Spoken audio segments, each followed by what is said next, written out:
Най-много в моя живот съм се учил от моите неуспехи. Неуспехите винаги са ме правили по-силен. 15 години откраднаха от моя живот, бях на дъното, на дъното.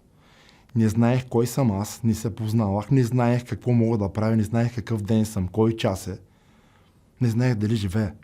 Успях обаче да преодолея себе си. Знаете ли как? Когато се събрах всяко едно парче от себе си. Едно по едно. Минах през моя катарзис и реших да направя следното. Да продължа да дишам, да живея, да обичам себе си. Това го мога най-добре. Повярвах в себе си, когато никой не ми вярваше.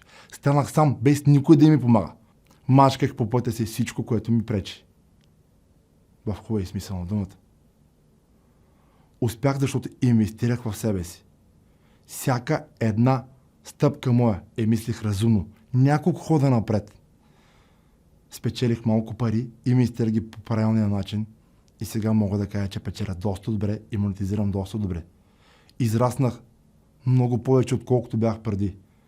Успях много повече, отколкото преди 15 години. Знаете ли кое е най-важното нещо в живота? Да сме живи. Всичко друго се случва само. Стига да го искаме.